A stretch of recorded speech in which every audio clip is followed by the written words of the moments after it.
그럼 대표님 개인적인 의견으로는 품종과 프로세싱, 품종이 더 커피 맛에 영향을 미친다, 네. 프로세싱이 더 커피 맛에 영향을 미친다. 안치훈의 월커, 월요일의 커피 라이브. 자, 그러면 우리가 지금 워시드랑 내추럴 이렇게 먹어봤어요. 근데 워시드가 확실히 좀 산미가 더 있는 것 같고, 그리고 내추럴이 좀 더 산미가 없고 단맛이 좀 많은 느낌인데, 워시드와 내추럴 그리고 허니, 도대체 이게 무슨 차이가 있는지. 사실 프로세싱을 어렵게 볼 필요는 없고요. 시작은 환경 때문에 시작이 됐다라고 보시면 되고요. 커피 구조가 스킨이라고 해서 이제 껍질이 있고요. 그 다음 과육, 무실레지라고 보통 영어로는 돼 있을 거예요. 그리고 파치먼트라고 해서 씨방이라고 해야 되나? 욕 아니에요. 그리고 그 안에 이제 씨앗이 들어있어요. 그런데 물이 귀한 데서는 이거를 씻어내려면 사람이 먹을 물도 없고, 그러니까 커피를 가공하는 데 쓰지 못하는 거예요. 네. 그래서 얘를 통째로 말리면 이제 껍질하고 이 과육이 파치먼트에 달라붙어 까내면 안에 있는 씨앗, 그린빈이라고 하는 거죠. 생두가 나오는 형태가 되는 거고요. 그런데 문제는 이제 과육체 있으면 비가 많이 오거나 이런 데서는 곰팡이도 쓸기 싫고 그러기 때문에 이런 방식으로 가공을 하면 상하는 거예요. 그래서 그런 데는 껍질 까고 이런 과육을 다 벗겨내는 거예요. 네. 그 벗겨낼 때 씻어서 벗겨내는 거예요. 네. 쉽게 생각을 하면 파치먼트 상태에서 말리고 파치먼트를 까내는 형태가 워시드, 이렇게 생각을 하시면 돼요. 처음에 시작은 기본적으로 어쩔 수 없어서 워시드를 하고 내추럴을 했다라고 일정 부분 생각을 하셔도 돼요. 맛을 위한 선택이라. 맛을 위한 선택이라기보단 환경적인 선택. 주무시면 안 돼요. ASMR. 지금 물론인데 지금 주무시면 안 돼요. 시청자 얼마나 빠졌어요? 어찌 보면 이것도 때로화적인 부분에서 올 수밖에 없었던 차이라고 보시면 되는데, 이것 때문에 맛이 달라지는 거죠. 내추럴로 프로세싱한 애들은 보통 이제 좀 프루티하고 말린 과일 느낌, 이런 것들이 좀 더 두드러진 특징이 나오는 편이고, 워시드로 프로세싱을 한 것들은 브라이트한 산미, 시트러스하고 깔끔한 느낌의 커피가 나오는 편이어서 시간이 지나면서 상업적으로 접근을 하는 거죠. 같은 농장에서 맛의 차별화를 하는데 프로세싱만큼 극단적으로 표현을 할 수 있는 방법이 없는 거죠. 그럼 대표님 개인적인 의견으로는 품종과 프로세싱, 품종이 더 커피 맛에 영향을 미친다, 프로세싱이 더 커피 맛에 영향을 미친다. 1차적으로 잘 느낄 수 있는 부분은 프로세싱이라고 생각을 해요. 솔직히 말해서 1차적으로 프로세싱에서 큰 맛의 경향성이 결정되는 부분이 있어요. 물론 품종도 맛을 주긴 하지만 프로세싱은 거의 100% 특징이 나와요. 그리고 거기에서 이제 디테일하게 카테고리화가 될 수 있는 부분은 품종이나 이제 때로화적인 부분이라고 보면 되고요. 큰 방향성을 결정을 하는 데는 프로세싱이 큰 영향을 미칠 수밖에 없어요. 어찌 보면 이제 라벨을 볼 때 프로세싱을 먼저 보는 것도 편할 거예요. 내가 워시드를 좋아하는지 내추럴을 좋아하는지 그 카테고리만 구별을 하고 그 다음 거를 보면 약간 더 선택하기가 쉬워질 거예요. 프로세싱을 먼저 보고 내 취향을 고르는 게 오히려 더 빠를 수 있다. 말린 과일 느낌의 그런 느낌을 좋아하는지 아니면 산뜻한 커피를 좋아하는지 이걸 보는 게 중요하다고 생각을 해요. 워시드, 내추럴, 그렇죠. 그리고 또 이제 허니가 있어요. 그렇죠. 허니는 그러면 뭔가요? 벗기다 많이 해줘. 아까 말했다시피 껍질이 있고 과육이 있다고 했잖아요. 껍질채 말리면 내추럴이고요. 껍질만 벗겨내면 하니 프로세싱, 펄프드 내추럴이라고 하는 프로세스가 되고요. 펄프드 내추럴도 약간 허니 프로세싱이랑 비슷한 맥락이라고 볼 수 있겠네요. 큰 갈래에서는 같다고 봐도 무방해요. 그런데 이제 농장주나 설명에 따라서는 좀 다르게 표현이 되기도 하는데 일단 큰 개념적인 부분에서는 그냥 퉁쳐서 같다라고 이해를 하시는 게 편할 거예요. 보통 워시드 같은 경우는 물탱크에 있어요. 물탱크에 커피를 담궈놔요. 그래야 이 과육이 벗겨지기 쉬운 상태가 돼요. 끈적끈적하고 붙어 있으니까 그거를 좀 씻어내기 편하게 수조 안에 담궈 놓다가 만져보고 이제 좀 벗겨지네 할 때 씻어내는. 그래서 씻어낸다라는 의미에서 워시드예요. 뭐 물론 그 중간에 뭐 에코펄퍼라든지 이런 식으로 해서 물을 사용하지 않고 워시드하는 이런 기계들도 있긴 한데 뭐 그거는 이제 새끼로 빠지는 애들은 일단 다 빼고 얘기를 할게요. 좀 큰 방향만. 큰 방향. 과육을 씻어내서 파치먼트 상태에서 말리는 애가 워시드. 그러면 허니 중에서도 막 이런 게 있어요. 옐로우 허니, 뭐 블랙 허니, 뭐 레드 허니, 뭐 화이트 허니. 왜 이렇게 많은 거예요, 허니가? 솔직히 일정 부분은 마케팅적인 부분이 있다라고 생각을 해요. 펄프드 내추럴하고 하니 프로세스도 이제 똑같은 프로세싱이긴 하지만 왠지 허니 프로세싱이 더 맛있어 보이죠. 맞아요. 그래서 하니 프로세싱이라는 게 더 대세가 돼서 사용이 되는 부분이 일정 부분 있어요. 왠지 달 것 같고 네. 네. 더 맛있을 것 같고. 네. 그 하니 프로세싱이라고 이름 붙은 것도 과육이 말라가는 그 끈적끈적함이 네. 뭐 그래서 하니 프로세싱이라고 이름을 붙인 것도 있긴 있어요. 펄프링만 했다고 해서 원래는 펄프드 내추럴이 처음에 나왔던 용어긴 해요. 네. 나중에 나온 게 하니 프로세싱이라는 용어고 진짜 완전 옛날 책에 보면 내추럴, 세미 워시드, 워시드라고 돼 있고요. 네. 그 다음 버전쯤 되면 내추럴, 펄프드 내추럴, 워시드라고 돼 있고 네. 그 최근에는 펄프드도 빠지고 하니로 바뀌었죠. 네. 그래서 용어가 좀 변해가는 그러면 이제 블랙, 그 뭐 옐로우, 레드 허니 이런 게 이제 껍질을 뭐 까담한 그런 어떤 그렇죠. 정도라고 할 수 있을까요? 네, 얼마나 벗겨냈느냐. 얼마나 벗겨냈느냐. 네. 아. 벗겨낸 정도에 따라서 말랐을 때 색이 좀 더 진해지고 연해지고 그 차이라고 보시면 돼요. 아, 그러니까 약간 블랙, 뭐 레드, 옐로우 이렇게 색으로 진해지면 진해질수록 덜 벗긴 친구들, 네. 이제 과육을 덜 벗긴 친구들, 그리고 네. 화이트 쪽으로 갈수록 더 많이 벗긴 친구들이라고 네. 이해를 할 수 있겠네요. 네. 전현진님께서 일반 사람들이 차이는 잘 못 느끼겠죠라고 말씀을 해주셨어요. 아, 차이가 느껴질 정도예요. 솔직히 이제 같은 농장 거를 이제 같이 놓고 맛을 봤을 때는 확연하게 차이가 느껴질 정도여서 마케팅적으로 만들어냈지만 인정을 해주는 거죠. 사실 이런 거 만들어낸 게 코스타리카 애들이에요. 실질적으로 이제 뭐 화이트원에 이런 식으로 얘기가 되기 전에는 네. 50% 하니, 75% 하니 네. 이런 식으로 얘기되던 시대도 있어요. 그거를 이제 코스타리카 애들이 좀 더 있어 보이게 용어가 네. 바뀐 거죠. 네. 숫자 써 있는 것보다 블랙 허니가 더 있어 보이잖아요. 화이트 허니가. 그렇죠. 예. 있어 보이죠. 예, 네. 옐로우 허니 뭔가 느낌이 더 확 와닿잖아요. 그쵸. 예.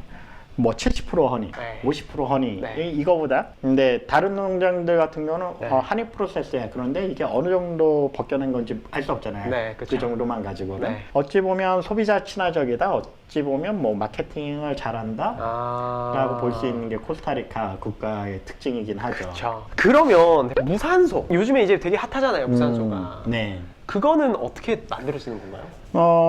이 부분은 이제 발효에 대한 이해로 넘어가야 되는 거거든요. 네. 이제 홈카페 수준을 좀 넘어갈 것 같은데. 지금까지는 여러분 저희가 지금까지는 이건 홈카페 홈카페. 수준을 네. 완전 잘 지켰거든요. 죄송한데 지금만 약간, 살짝 넘어갈게요. 네.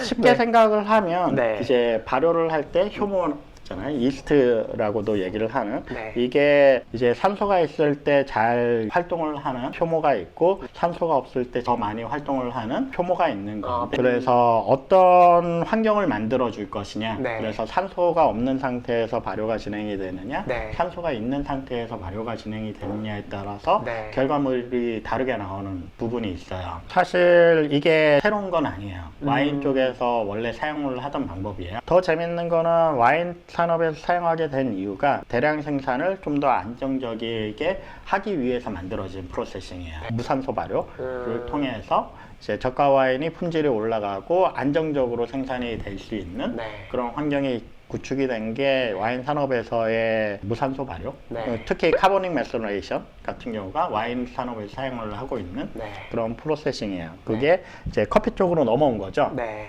다른 식품공학에서 사용하던 이런 프로세스들이 그래서 이제 산소를 없는 상태에서 발효가 진행이 되는 무산소를 만드는 방법을 어떤 방법을 선택을 할 거냐의 문제인 거야. 카보닉이라고 하면 이산화탄소를 넣어서 산소를 뺀 게 카보닉 메서레이션이라고 생각을 하시면 돼요. 네. 근데 이 무산소를 만드는 방법 중에 여러 가지가 있어요. 이제 산소를 밀어내서 산소가 들어갈 공간을 없애기만 하면 되는 거거든요. 무산소니까. 예. 네. 무산소라고 해도 어떤 방식으로 사용을 하느냐에 따라서 되게 달라질 수 있는 거예요. 탱크 안에. 네. 그러니까 밀폐된 공간 안에 어떤 물질을 채워서 산소를 다 빼낸다 라는 개념이 이제 무산소라고 생각을 하시면 되고 뭐 질소를 쓰느냐 이산화탄소를 쓰느냐 물을 넣어서 채워서 하느냐 아니면 과육을 더 채워서 만드느냐 이런 것들이 다른 발현이 되는 거죠. 요즘에는 그냥 아나에로빅 뭐 이렇게 표현이 되는 이게 무산소 프로세스에 대한 그냥 용어고요. 그 안에서 이제 카보닉 메서레이션이 이제 이산화탄소. 네. 그래서 뭐 나라마다. 업체마다의 이제 노하우와 이런 네. 거에 따라서 달라지는 부분이 분명히 있고요. 이스트 프로세스라고 해서 기존에는 그냥 자연상에 존재하는 효모를 가지고 발효가 진행이 됐다고 네. 하면 요즘에는 효모를 추가를 해서 발효의 방향성을 정하는 방식으로 네. 하는 실험들이 많이 이루어지고 있어요. 그런데 문제는 이제 효모가 더 들어가면 이제 발효가 가속화가 될 수 있으니까 과발효로 넘어가는 경우가 더 많은 케이스들이 있지만 요즘에는 그 부분도 되게 안정적으로 네. 바뀌고 있는 것 같아요.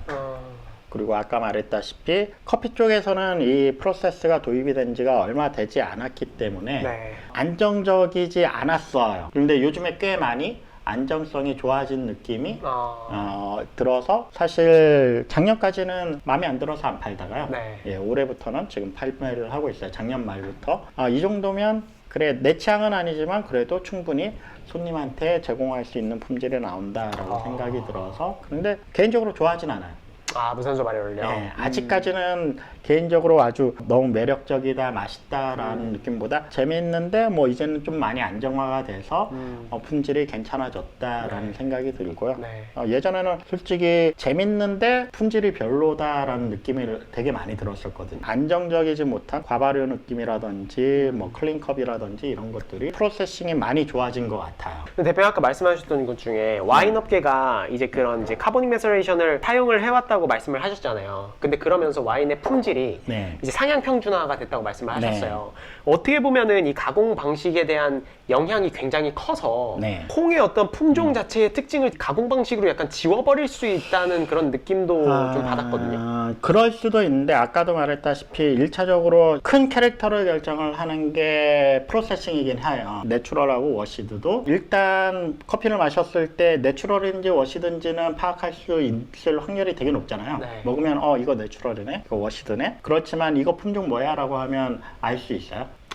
네. 품종 잘 모르죠. 솔직히 말해서 배전도하고 네. 프로세싱은 네. 캐치가 되는데 네. 품종이 캐치되기는 쉽지는 않아요. 맞아요. 근데 영향이 없진 않아요. 그런 것처럼 이제 지금 무산소 발효 같은 경우도 생소한 프로세싱이다 보니까 그 프로세싱 맛이 워낙 이질적이다, 다르다라는 부분 때문에 다른 맛을 잘 못 느끼는 것 같아요. 그 안에서의 구분이 안 되는 시점이라고 생각을 하고 그거에 대해서도 좀 익숙해지면 그 안에서의 분류가 생길 수 있다라고 생각을 해요. 저는 워시드 느낌이 나는 내추럴을 좋아한다고 했잖아요. 네, 맞아요. 그런 딱 식으로 저 커피처럼. 무산소 발효에서도 이제 그 안에서의 분화가 일어날 거고요. 그러면은 마지막으로 네. 그 인도네시아의 웨툴 프로세싱 있잖아요. 웨툴 프로세싱은 도대체 뭐가 다른 건가요? 아까 파치먼트 얘기를 했잖아요. 네. 그 커피 씨를 감싸고 있는 보호막이라고 생각을 하시면 돼요. 네. 이제 파치먼트 안에 있는 상태에서는 커피 씨앗이 발화가 될 확률이 훨씬 높아요. 네. 근데 껍질을 까면 이제 완전히 노출이 돼서 얘는 이제 발화가 되기도 되게 어려운 환경으로 넘어가게 되는데 파치먼트가 보호해주는 보호막 역할을 해요. 근데 인도네시아 커피 같은 경우는 보통 이제 인도네시아 말로는 길링바시라고 길링바시, 뭐 갈링바시, 뭐 이게 외국어다 보니까 정확한 발음은 모르겠는데 웨툴링이라고 영어로는 번역을 해서 표현을 해요. 그 인도네시아 커피 같은 경우는 커피가 다 건조를 시켰을 때 한 10에서 12% 정도까지 수분율을 낮춘 상태에서 파치먼트가 까진다고 보시면 돼요. 인도네시아 커피 같은 경우는 얘가 다 건조가 되기 전에 파치먼트를 까고 파치먼트가 까진 상태에서 그린빈 상태로 건조가 진행이 되는 거예요. 그러다 보니까 커피가 가지고 있는 그런 특성이나 이런 게 되게 캐릭터가 변하는 거죠. 커피가 가지고 있는 프루티하고 시트러스하거나 이런 그런 산미나 이런 것들이 톤이 많이 톤 다운이 되고 묵직하고 그런 인도네시아 특유의 느낌이 나오는 그런 이유가 이제 그 파치먼트를 깐 상태에서 건조가 되기 때문이라고 생각을 하시면 돼요. 세미나 아닌가요? 오늘 진짜 유익했던 것 같아요. 진짜 오늘 저희 한 3시간 정도 했잖아요. 그런가요? 김상훈 대표님 때랑 거의 비슷한 수준으로. 그래요? 제가 아까 그 아저씨 욕하고 있었는데 맞아, 할 말이 많아요. 라이브 시작하기 전에 제가 대표님 김상훈 대표님께서 한 3시간 정도 하셨어요. 그러니까 말이 너무 많아가지고 3시간 하셨다고 막 그러시더니 저도 월커에 처음 나와봤는데 되게 재밌네요. 재밌죠? 예. 시간 가는 줄 모른다니까요, 진짜. If everything I dreamt of it was true, I'd take your